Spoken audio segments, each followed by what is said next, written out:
Sa mundong misteryoso, tampok ang Bermuda Triangle bilang isa sa mga lugar na puno ng mga kahindik-hindik na pangyayari.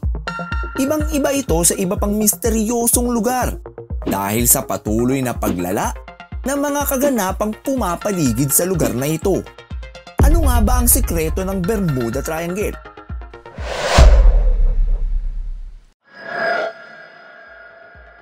Ito ay isang rehiyon sa gitna ng karagatan na malapit sa Florida at Greater Antilles, kung saan sa loob ng mahigit 500 taon, tinatayang may 50 barko at 20 eroplano ang bigla na lang nawala na parang bula. Ito ay batay sa mga tala ng archive.newyorktimes.com. Bagamat may mga nagsasabing lahat ng ito ay maaaring maipaliwanag ng siyensya, hindi pa rin magpapatinag ang misteryo na bumabalot sa Bermuda Triangle. Sa katunayan, kasalukuyan pa rin ginagawa nito ng mga bagong pag-aaral at obserbasyon upang mahanap ang mga sagot. Maaari ito'y dulot ng hindi pangkaraniwang kalagayan ng panahon, labis na komplikadong geomagnetic flow, mga pagputok ng methane mula sa ilalim ng dagat, o maaaring may kinalaman din ito sa tectonic activities sa lugar. Bagamat hindi pa ito ganap na malinaw, ito ay nagpapalawak ng interes at pagtataka ng mga tao sa buong mundo. Ano nga kaya ang naging sanhi ng mga paglaho sa loob ng Bermuda Triangle?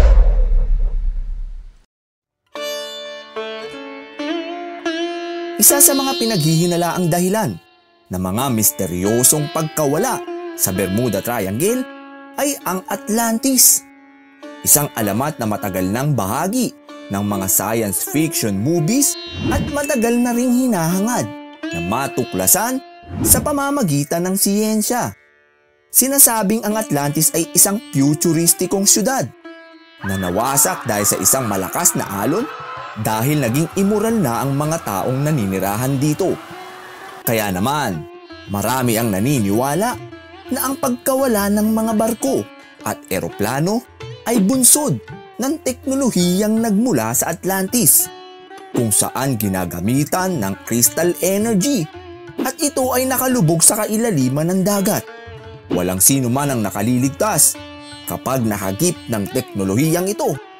Talaga nga namang nakakapukaw ng interes, hindi ba? Ngunit, ito ay isa lamang sa maraming misteryo na maaari nating madiskubre dito.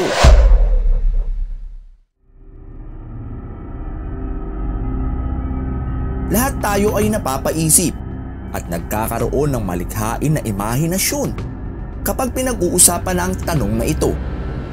Tayo ba talaga ay natatangi sa universe? Marami ang naniniwala na ito ay walang katotohanan.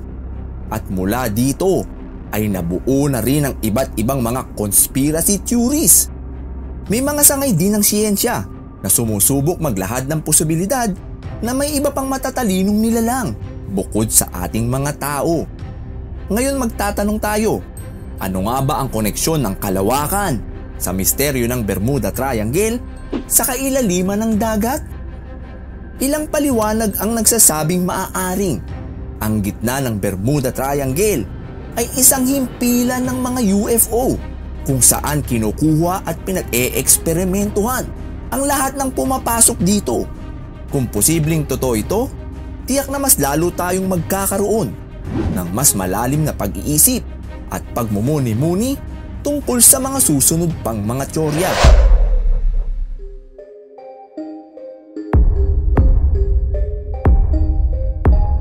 Hindi maitatanggi na maraming relihiyon ang nagtuturo tungkol sa presensya ng langit at ng impyerno. May ibang naniniwala na ang impyerno ay isang pisikal na lugar na matatagpuan dito mismo sa ating mundo, sa mismong Earth's core. Ayon sa isang teorya, ang Bermuda Triangle ay maaaring lagusan mula sa mundo ng mga tao papunta sa mundo ng mga dyablo, kung saan ang pagkawala ng mga barko at eroplano ay dulot ng masasamang mga nilalang na naninirahan sa bibig ng lagusang ito. Pansin mo ba na ang mga teoryang binabanggit natin ay papalapit na ng papalapit sa pagiging katotohanan? Marahil ay malapit na nating matuklasan ang tunay na dahilan ng mga kaganapan dito.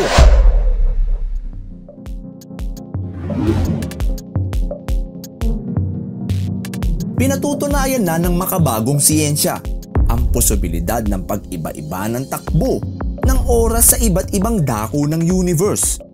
Isang konsepto na kilala bilang time dilation. Ito na marahil ang dahilan kung bakit ang lugar sa Bermuda Triangle ay maaaring magkaroon ng kakaibang time warp, kung saan ang lahat ng bagay na napapadpad dito ay napupunta sa ibang punto ng panahon, maaaring sa nakaraan o sa hinaharap.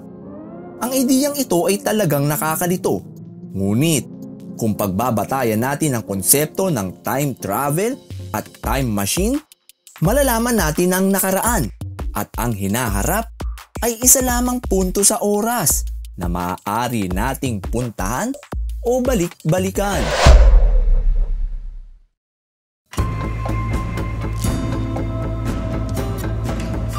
Masaya talagang maghanap ng mga sagot sa mga misteryo, lalo na sa misteryo ng Bermuda Triangle. Bagamat mahalaga ang pagtuklas sa mga factual elements, hindi pa rin natin magawang ito ay mapagtibay. Simulan natin sa teorya ng Atlantis. Wala pa ring matibay na ebidensya ang nagpapatunay na ito ay nasa ilalim ng karagatan, kung saan may mga super advanced technology na gumagamit ng enerhiya mula sa mga makapangyarihang kristal. Kaya naman, mukhang hindi ito ang dahilan ng pagkawala ng mga barko at eroplano. Kahit pa sabihin nating totoo ang Atlantis, mahirap paniwalaan na walang sumingaw na ebidensya sa loob ng 500 taon. Ang teorya naman na may kinalaman sa UFO ay mas maaaring malapit sa katotohanan. Subalit, hindi pa rin maipapaliwanag kung bakit sa lugar na ito nila napili na maging base. Gayon din, bakit sa gitna pa ng karagatan nila napiling manguha at magawa ng kanilang mga eksperimentasyon. Gayong wala naman masyadong napapadpad dito. Kaya naman, may pagkamalabo rin ang ideyang ito. Kung tatalakayin naman natin ang aspeto ng relihiyon, hindi maipagkakaila na marami ang naniniwala sa impyerno.